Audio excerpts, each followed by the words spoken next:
I understand, like Muslims and Christians, we're always going to have, our differences, but I hope that we can come to a point where we can be peaceful about these things, because it's not nice the way, I don't want to ever disrespect anything to do with your religion, and it hurts when you guys say certain things about ours, but I wish we could have discourse and, be able to come to common terms without insulting your anything that you guys believe in or insulting stuff that we believe in, because at the end of the day, I know you're going to say, oh, no, well, we don't believe in the same God and stuff like that, but Well, we don't believe in the same God. Okay, I know. Okay, that's fine. But what I'm saying is, we're all Abrahamic religions. We're all... No, we're not. You're making too many assertions. I don't believe that, but let's take it one at a time. Let's take one at a time. Number one, the Christians didn't start insulting the Muslims. The Muslims did. They're the ones who came, attacked Jews and Christians and started mocking them. And so when Christians and Jews respond in kind, in fact, I'm going to prove it to you, that you Muslims started the insult. Now, first of all, go back, go to 6:108. Okay. Let me show you now. Who started making fun of whom? Who started insulting whom? 6:108. Who started attacking whom? The Muslims did, not the Christians or the Jews. The Christians then responded, and then the Muslims played victims here. 6:108. Okay, now, and insult not those whom they worship besides Allah, lest they insult Allah wrongfully without knowledge. Thus we have made fair seeming to each people its own doings. Then to their Lord is their return, and he shall then inform them of all that they used to do. Now I want the Christians, listen to this. Do not insult what they worship besides Allah, lest they insult Allah wrongfully without knowledge. And why? Who made Christianity seem fair to me? Thus we have made fair seeming to each people its own doings. So according to the Quran, Allah made Christianity seem fair to me. Allah made Judaism seem fair to the Jews. So it's Allah's doing that I prefer Christianity. So then you're told, don't insult my God, lest I insult your God. Now, let's look at the historical context. I want the Christians to see this and learn. Go to ltafsir.com. Now here, from the Muslim sources, Christians learn this. Now, revile. Now, here's the historical context. Here's the historical context. Hey, listen, this is your source. Asbab al-Nuzul al-Wahdi. Revile not those unto whom they pray besides Allah, lest they wrongfully revile Allah through ignorance. Said Ibn Abbas, Muhammad's first cousin. According to the report of, let me look over here, Al-Walabi, they said, "O Muhammad," now guys, listen, Muslim source, "O Muhammad, either stop reviling our idols or we will revile your Lord." Guys, from the Muslim sources, they're admitting Muhammad attacked them, insulted them, and they were telling Muhammad, stop. They're actually trying to find a resolution. Stop insulting. The very thing, Zayd, you accuse us of, is that what your prophet did? So then what? Well, let's finish the verse before we come. Hold on. Okay, so then what do they say? Either you stop reviling our idols or we will revile your Lord. And so Allah exalted thee, warned against reviling their idols, lest they wrongfully revile Allah through ignorance. Now you see why? Not because Allah is saying, don't do that, it's not ethical. No, because they may insult me. Are you catching the implication? Christians, are you seeing that? It's not, hey, it's not righteous to insult people's gods. No, because if these other gods are going to insult me, that's why. But let's read it so he doesn't think I'm making it up. Qatada said, the Muslims used to revile the idols of the unbelievers. Does that say the unbelievers did it? Nope. It says the Muslims used to do it. And the latter used to react against them. Oh, so you're going to insult our gods? Well, fu on Allah. Allah, therefore, warned the Muslims against being the cause. Who's the cause? Wow. The Muslims. Which drives ignorant unbelievers who have no knowledge of Allah to revile Allah as a result of reviling their idols. It was your prophet and his companions that started attacking people and causing us to respond in return. But let's finish it. Said al-Suddi, when Abu Talib was dying, watch guys, the pagans are begging Muhammad, please, we don't want problems. Here, I'm not lying. When Abu Talib, Muhammad's uncle, Ali's father, was dying, some of the chiefs of the Quraysh said, let us go to this man and ask him to forbid his nephew from reviling our idols, for we feel shame to kill him after he passes away, and drive the Arabs to say, he used to defend him, but once he passed away, they killed him. So do they want violence? They didn't want violence. Okay. And so Abu Sufyan, Abu Jahl, Al-Nadir ibn al-Harith, Umayyah, or you can say Al-Nadir, and Ubay, the sons of Khalaf, Uqba ibn Abi Mu'ayyad, Amr bin al-As, Al-Aswad ibn al-Bukhturi went to see Abu Talib. They said to him, look, you are our master in chief, but Muhammad has harmed us. Who's harming who? Muhammad's starting it. And harmed our idols. We would like you to call him and warn him against speaking ill of our idols. Now watch, look at the deal. And from our part, we will leave him alone to his Allah. Let him talk about Allah. Stop attacking our gods. The Prophet, when he was summoned, Abu Talib said to him, these are your people and cousins. The Messenger of Allah asked them, what do they want? They said, we want you to leave us alone with our idols, and we will leave you alone with your Allah. So when the Muslims tell you the pagans attack the Muslims, they're lying to you. This is their own source. Because they're trying to find a peaceful resolution, right? Abu Talib said, your people are being fair with you. Being fair with you. So give your consent. The Messenger of Allah said, if I agree to this, would you agree to give me one sentence if you were to utter it? You would rule over the Arabs. So already in Mecca, what's his plan to do? Rule over the Arabs. So you guys see, he's just biding his time because he knows he can't conquer. And non-Arabs alike, Abu Jahl said, yes, by your father. Okay, we will give it to you and also give you 10 other things like it. But what is it? He said, say there is no God but Allah. They refused. No, then that means we're going to be Muslims. No, we want to worship our gods and goddesses. And expressed their aversion at this proposal, upon which Abu Talib said, son of my brother, ask for something else, for your people are aware of this. So now Zayd, who started attacking and insulting people? Be honest, your source. I know. I'm going to speak on what I know. So I'm just pulling up something from here, yeah?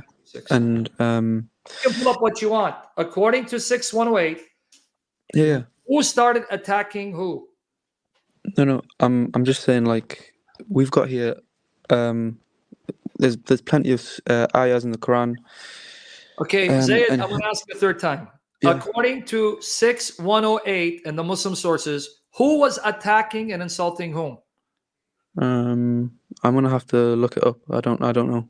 Well, you just read it. You just read it, bro. The Muslim sources say it was your prophet, and the pagans said, "Stop attacking our gods or insult Allah." Okay, now number two. But does he? Can we make sure that he acknowledges? Okay, well, I don't think he will. He doesn't, because if he does, he's going to lose face in front of the Muslims who are listening. Yes. Do you see this? Sir? Yeah, but I don't know what website is this and what is it? Tafsir.com. Do you want me to give you Ibn Kathir? Okay, so all right. Let me give you another one before you go here. Go to 98 verse 6. Okay. If I say to be honest with me, Zayd, you Muslims are the worst creatures, worse than any creature. That means I'm saying you're worse than dogs and rats and Satan. Would you be happy if I said that? I know what you're going to say. But what would you say to that? Well, if I would say it's not what? Well, it depends in what context are you saying that so it's okay. Because your Quran says him, me, his mother, my daughters are the worst of creatures because we don't believe in Muhammad. Here, 98 verse 6. Verily those who disbelieve in the religion of Islam, the Quran, the Prophet, that's in parentheses, from among the people of the scriptures, Jews and Christians, and al-mushrikun, will abide in the fire of hell. They are the worst of creatures. So because I don't believe in Muhammad, your Quran says I'm worse than a dog, worse than a rat, worse than cockroaches, worse than Satan. Who's in who, buddy? But this is my point. We're not taught to treat you unjustly. We're not taught to. Are you on drugs, buddy? No. Because if you listen to this, okay, you can live upon any Islamic society, and you play No, less. I can't. No. Yes, you can. Yes, can I open up Christian, a church in Saudi Arabia? I don't know Saudi Arabia well enough, but there's churches in lots of Arab countries, in majority Muslim countries. Let me get there. Can I carry a Bible in Saudi Arabia? No, I don't know. Now watch. Chapter 9, verse 28 to 33. I'm going to show you the Quran. No, you're wrong. Go ask the Christians, like the Coptic Christians living in Egypt, how do they feel? Go ask the Christians in Iraq how they feel. Go ask the Christians in Pakistan how they feel. Go ask are you living in this planet? Because right now, as we speak, several weeks ago, Christian churches and Coptic Christian homes were being burned down. Yeah, but this is not the teaching of Islam, though. You've got to understand something. I'm going to show you the teaching of Islam. Okay. Here's the teaching of Islam. if the Muslims control the land and we have a caliphate, and you come and take my land, I want to see how honest you're going to be. You come and, okay, we're living in Iraq and it's all Christians. The caliph comes, we haven't attacked the Muslims. They come and they say, become Muslims, you'll be saved. Pay jizya and you can live under our rule. Or we fight and to the victor comes the spoils. Now, why should I pay jizya to a Muslim to live in my land as a Christian when it's my land and he came and took it? Okay, so jizya is less than what That's Muslims not my have to pay question. in Stop zakat running each from my year. question, Zayd. That's not my question. Stop pretending to be answering. Why do I have to pay you jizya to live in my land, to be a Christian, or you're going to come and take my land and kill me? I don't care how much it is. Why? But the reason that I'm going to tell you why. Because I'm not going to tell you why. I'm going to tell you, first of all, if the amount that you're paying is less than a Muslim has to pay. Forget the amount. Why do I have to pay you to live in my land? It's my land. Yeah, no. So obviously, so wait, say the question again. If I come to your country, the Muslims took Iraq, took Egypt, took Syria, took Lebanon. These were Christian strongholds. Yes. And these people did not attack the Muslims. And they said, you can stay Christian if you pay jizya. Why do I have to pay jizya to live in my land as a Christian? It's my land, and you're coming and trying to take it from me. Why do you pay tax? So the government forces me to pay tax because I'm a Christian? No, not because you're a Christian, but you have to pay tax. Let me try it again. You have to pay tax, though, don't you? But not because you came and stole my land and will only allow me to live in my land as a Christian and pay jizya. Let's pretend you're listening.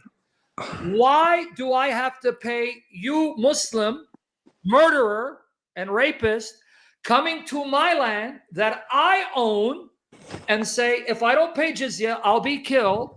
But if I pay jizya, I can remain in my land as a Christian. Why do I have to pay you to stay in my land? It's my land. You come and took it. Now, let's see, answer the question. Well, there's no answer that's going to please you. Okay. But can you stop playing the victim and saying, I'm not playing the victim. I'm not playing the victim. Yeah, you did, because your prophet insulted us. Your prophet cursed us. Your prophet humiliated us, and your prophet instigated the war. Okay, Sam, listen, bro. All I'm saying to you is some of the answers that you're going to get from us are not going to, they won't please.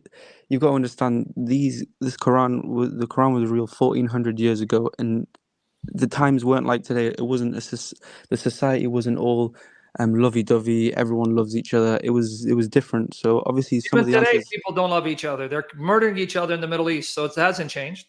I know, but I'm just saying that the replies you get of, like, obviously it's not nice to think, oh, why do I have to pay jizya? Why do I have to do this? Why should I, man? It was my land. You took it, dude. I understand, but the question is, the wars back then were crazy. The way what wars? The Muslims started the wars. They came and attacked Christians who didn't even know about Muslims. I understand, but let me say this then, okay? And again, I'm not trying to don't take this offensively. I'm just saying this as from what I know, okay? I'm going to speak on what I know and nothing else. Christians in the Bible, you guys in wars, you are able to kill. Your excuse? You're going to run to the Bible? No, but I'm just going to tell you that if we're gonna compare Islam and Christianity, because you're coming at Islam, apples and pineapples, because that means either you don't know the Old Testament or you're doing your lying. I don't know the Old Testament, but I do know that in war you guys kill babies, you kill cows, you kill old people, you kill everyone. In Islam, we don't do that. So if I come to you and I say, why do you kill old people? Why do you kill the babies? According to Islam, and I'll answer you because you ran again from your prophet, because you cowards can't defend your prophet. I'll answer you. But wait, you're lying, because the Quran, the Hadith say that Muhammad used catapults, knowing that the catapults would not target just old people. It would wipe out and kill even children. And he used catapults in the battles. This is from Ibn Kathir and Al-Sirah al-Nabawiyah. So why did he use catapults? Because, if he threw a catapult, it may hit children and women. Okay, show me the hadith. Okay, read it for him.